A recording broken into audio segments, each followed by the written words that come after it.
आप सबको हमारा नमस्कार।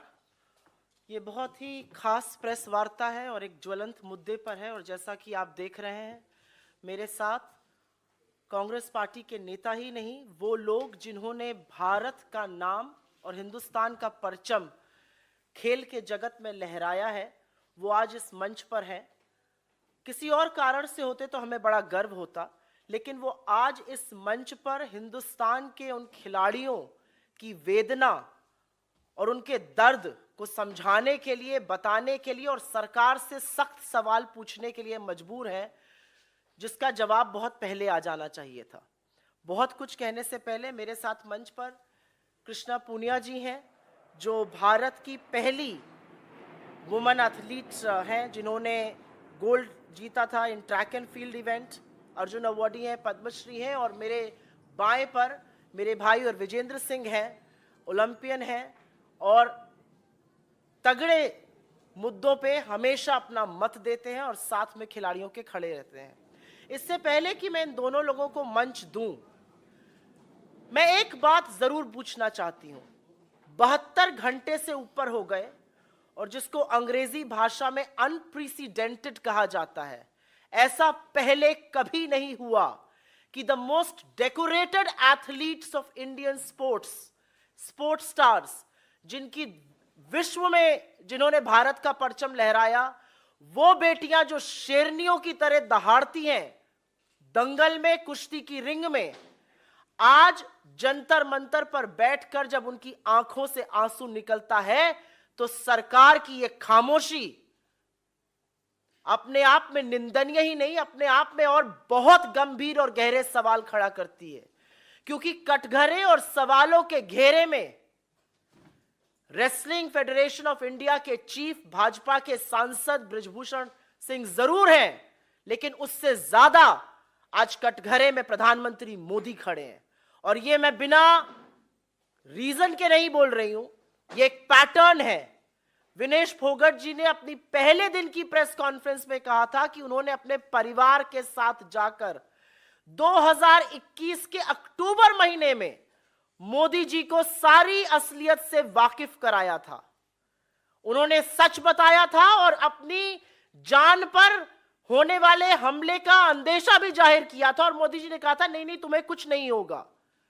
1.25 साल तक, और मोदी जी ने सार्वजनिक रूप से विनेश फोगट जी को अपनी बेटी कहा है कि तुम तो मेरी बेटी जैसी हो, मैं तुम्हारे सारे परिवार को जानता हूं। तो आज सवाल यह है कि जब एक महिला एथलीट और डेकोरेटेड महिला एथलीट इस देश के प्रधानमंत्री के पास जाकर फेडरेशन में हो रहे यौन शोषण और कुकृत्यों के बारे में अक्टूबर महीने में बताती है, तो 1.25 साल तक मोदी जी ने क्या किया और वो इस पर चुप क्यों रहे? क्या कार्रवाई हुई? मंत्री, सांसद अभी भी अपने पद पर बरकरार है, कोई इंटरनल इंक्वायरी नहीं हुई, कोई सवाल जवाब नहीं पूछा गया। और हम ये क्यों ना पूछें कि इस सरकार का पैटर्न है, ये बड़े बड़े आक्षेप और बड़े बड़े आरोप लगते हैं, उसके बाद कटघरे में इनके मंत्री, इनके सांसद खड़े होते हैं, लेकिन बेशर्मी के चलते और थेथरई के चलते ये सरकार उनको पद से बर्खास्त नहीं करती। ये हमने अजय मिश्रा टेनी के केस में भी देखा था, जो आज भी मंत्री बने हुए हैं, और बृजभूषण सिंह के केस में भी हम देख रहे हैं। मेरा सवाल यह है कि देश के प्रधानमंत्री ने अक्टूबर 2021 के बाद, विनेश फोगट जी का कहना है उनको सब कुछ बताया, उसके बाद वो शांत क्यों रहे? जंतर मंतर पर बैठे हुए ये एथलीट्स, उनकी आंख के आंसू और इन लड़कियों का आज शायद लड़की होने पर भी अफसोस जताना बहुत बड़े सवाल खड़ा करता है। एक ही लाइन कहूंगी और उसके बाद मैं कृष्णा पूनिया जी को इनवाइट करूंगी कि वो अपना ओपनिंग वक्तव्य बोले। हमने अभी तक सरकार के एक नुमाइंदे से इन कुकृत्यों की निंदा नहीं सुनी, इसकी भर्त्सना नहीं सुनी। मेरी कोई आशा नहीं है कि इस देश की महिला और बाल विकास मंत्री, जो कि एक राहुल गांधी ट्रोल है, वो इस वाक्य पर एक भी शब्द बोलेंगी।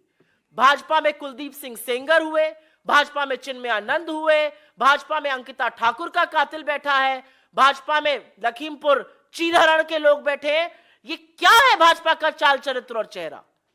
और क्या बेटी बचाओ वाकई में भाजपा से बेटी बचाओ का नारा था? क्योंकि ये सारे नारे आज पूरी तरह से खोखले हैं। क्या बेटी बचाओ और क्या खेलो इंडिया। आपके जो ध्वजवाहक है स्पोर्ट्स के, वो जंतर मंतर पर बैठकर ये बोल रहे हैं हमें यौन शोषण के लिए मजबूर किया जा रहा है। ये बात प्रधानमंत्री को पता है और इस बात पर पर्दा गिराया जा रहा है। मैं आमंत्रित करती हूं कृष्णा पूनिया जी को कि वो खिलाड़ियों के बारे में, महिलाओं के बारे में और क्या हो रहा है उस सच को उजागर करें। नमस्कार सभी साथियों को।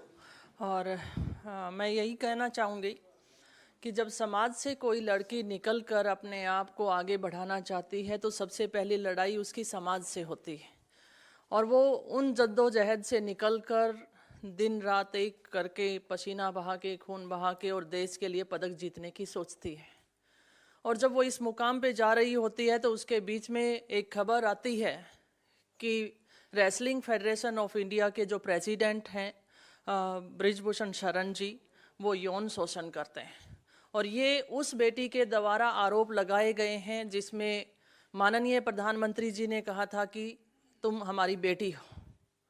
और उसी बेटी ने एक सवाल कल दागा है कि इस देश में बेटी पैदा होनी ही नहीं चाहिए।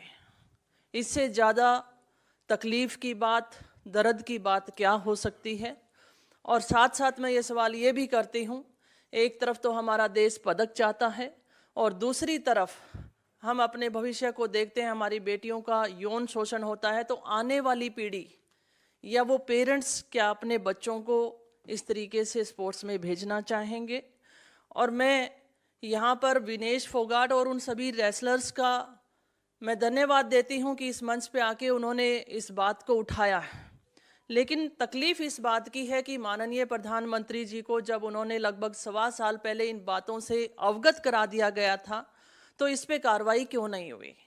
और जैसा कि सुप्रिया जी ने कहा कि 72 घंटे के बाद भी ये शर्मनाक बात सड़कों पे अभी तक चल रही है, लेकिन बीजेपी के नेताओं के द्वारा कोई ऐसा स्टेप नहीं उठाया गया। और सुप्रिया जी, आपको ध्यान दिलाना चाहूँगी कि हरियाणा के मंत्री के द्वारा भी एक लड़की के साथ इसी तरीके से कुकृत्य की बात आई थी, और उस लड़की ने भी अभी लगभग मेरे ख्याल से 1.5 महीना ही हुआ होगा ज़्यादा से ज़्यादा, और वो बात वहीं पे स्टॉप हो गई है। तो क्या यही हालात इन रेसलर्स के साथ भी होने वाला है या आने वाली हमारी एथलीट्स के साथ होने वाला है? मैं महिला हूँ और ये पीड़ा मैं समझ सकती हूँ कि लड़की पैदा नहीं होनी चाहिए। ये कितनी बड़ी बात हमारी एथलीट्स ने कही है। और मैं उन दिनों को याद भी करती हूँ जब हम मेडल जीत कर लेकर आते हैं, तब हमें हमारे साथ हर कोई फ़ोटो खिंचवाने के लिए तैयार होता है, बेटी बनाने को तैयार होता है। जब हमारी बेटियों का चीरहरण किया जाता है तो उसके साथ कोई खड़ा क्यों नहीं होता है। और साथ साथ बेटी बचाओ बेटी पढ़ाओ ये नारा है, और इस नारे को तीर तीर तार तार कर चुके बीजेपी के नेता। मैं यही कहना चाहूँगी कि इन नेताओं से बचाने की ज़रूरत है। और मैं यही कहना चाहूँगी कि जो फेडरेशन है वो पूरी भंग होनी चाहिए। जैसा खिलाड़ियों ने कहा कि अकेला नेशनल फेडरेशन नहीं, स्टेट फेडरेशंस भी होनी चाहिए और खिलाड़ियों की भागीदारी उसमें होनी चाहिए। जी नमस्कार आप सबको। थोड़ी देर पहले मैं जंतर मंतर गया था और पहलवानों का साथ देने, मेरे साथियों का साथ देने, मेरी बहनों का साथ देने मैं था वहाँ पे।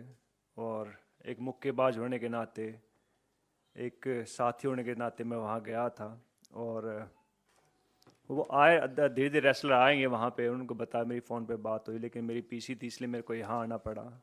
लेकिन जो उन्होंने आरोप लगाए हैं वो बहुत स्ट्रॉन्ग आरोप हैं एक नेता पर, एक फेडरेशन के चीफ के ऊपर। और मैं मानता हूं कि इसके ऊपर इतनी देर लंबी चुप्पी साधना प्रधानमंत्री जी द्वारा वो एक बहुत निंदनीय है और एक शर्मनाक है, जो मैं मानता हूं।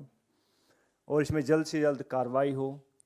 जो आरोप है बहुत संगीन है। एक भिवानी का, एक हरियाणा का लड़का होते हुए मैं ये मांग करता हूँ इसमें जल्द से जल्द कार्रवाई हो और आईपीसी की जो भी धारा लगती है उनके तहत इसके ऊपर एक्शन लिया जाए। Thank you.